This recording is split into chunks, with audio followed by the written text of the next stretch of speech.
भास्कर प्रथम, वैदिक गणित का परिष्कार, मिथक नहीं, विधि। हिंदू इन्फोपीडिया में आपका स्वागत है, जहां आज हम ब्रह्मांड की यात्रा पर निकलते हैं, मिथकों के माध्यम से नहीं, गणित के द्वारा। आर्यभट्ट की ज्ञान परंपरा को समझने के बाद अब हम उनके उत्तराधिकारी भास्कर प्रथम के जीवन और योगदान को जानेंगे, जिन्होंने आर्यभट्ट के कार्यों को आगे बढ़ाया। 7वीं शताब्दी के उज्जैन में ज्ञान और तारों के नीचे एक विलक्षण मस्तिष्क प्रकट हुआ, भास्कराचार्य प्रथम। वे केवल गणितज्ञ नहीं थे, बल्कि एक ऐसे विचारक थे जिन्होंने काल, अंतरिक्ष और ब्रह्मांड की हमारी समझ को आकार दिया। आर्यभट्ट के कार्यों पर आधारित होकर उन्होंने भारत की खगोल शास्त्रीय परंपरा की वैज्ञानिक नींव को और भी सुदृढ़ किया। सन 629 ईस्वी में भास्कर प्रथम ने महाभास्करीय नामक एक अष्टाध्यायी संस्कृत ग्रंथ की रचना की। इस ग्रंथ में त्रिकोणमिति, ग्रहण विज्ञान, ग्रहों की गति और कालगणना का गूढ़ विवरण था। यह मात्र टीका नहीं, बल्कि ज्ञान सीकर्स और आचार्यों के लिए एक स्वतंत्र शिक्षा ग्रंथ था। उनकी विशेषताएं थी सटीक साइन गणना, बीजगणितीय सूत्र, और वे ऐसी विधियां लेकर आए जो आधुनिक कैलकुलस से लगभग एक सहस्राब्दी पूर्व की थी। उनकी श्लोक रचना केवल काव्य नहीं थी, वो संगणनीय भी थी।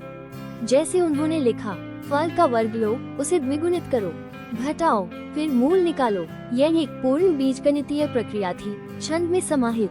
भास्कर प्रथम ने साइन फलन का एक आरंभिक समीकरण प्रस्तुत किया, sin x x घन 6 जोड़ x 120।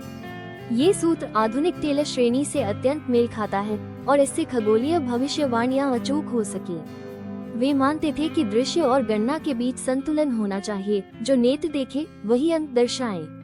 एक श्लोक में वे कहते हैं, जैसे छाया स्थान बदलती है और संख्याएं मेल खाती हैं, वैसे ही मुनि को काल को ब्रह्मांडीय गति में पहचानना चाहिए। भास्कर ने ऐसे जटिल समीकरण भी हल किए, जैसे 61 x वर्ग जोड़ 1 = y वर्ग। ये पेल समीकरण का एक विशेष रूप है, जिसमें उन्होंने मॉड्यूलर अंकगणित और पूर्णांक हलों की गहन समझ दिखाई। उनकी ग्रह गतियों की गणनाएं अत्यंत सटीक थी। वे शब्दों का उपयोग करते थे, ज्या, कोटज्या, मंद केंद्र। ये कोई रूपक नहीं, बल्कि खगोलीय गणना में प्रयुक्त सटीक ज्यामितीय संकेतक थे। भास्कर उज्जैन में शिक्षण कार्य करते थे, जो कि खगोल विद्या का एक प्राचीन केंद्र था।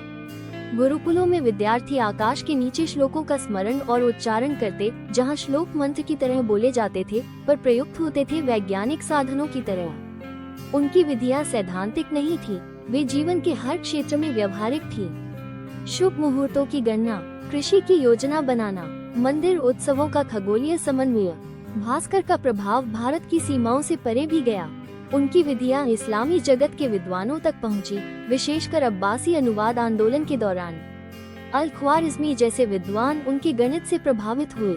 उनकी साइन गणनाएं और बीजगणितीय पद्धतियां इस्लामी खगोल विज्ञान में समाहित हो गईं, जो अंततः यूरोपीय पुनर्जागरण को पोषित करने में सहायक बनी। अलजब्रा शब्द की उत्पत्ति अल-जबर से हुई। यह वही गणित है जो भास्कर की परंपरा से निकली थी। औपनिवेशिक प्रयासों के बावजूद, जो इस ज्ञान परंपरा को मिथक कहकर खारिज करते थे, भास्कर प्रथम के विचार आज भी जीवित हैं। IIT कानपुर में उनके साइन सूत्रों का उपयोग उपग्रह मार्ग गणना और सांख्यिकीय अनुकरण में होता है। वे भारतीय वैज्ञानिक परंपरा की ऐसी कड़ी हैं, जो यूरोपीय विज्ञान के आरंभिक चरणों के समकक्ष हैं। भास्कर प्रथम कोई रहस्यवादी नहीं, बल्कि एक विधिवेत्ता थे, जिन्होंने ब्रह्मांडीय लय को गणना में परिवर्तित किया।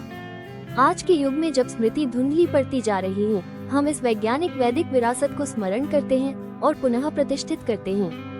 भास्कर का ये प्रज्ञान क्या आपके भारत विज्ञान दृष्टिकोण को नहीं बदलता? इस विषय पर श्रृंखला में और जाने hinduinfopedia.org। यदि आपको ये ज्ञानवर्धक लगा हो तो पसंद करें, जुड़ें और वैदिक विज्ञान यात्रा में सहभागी बने।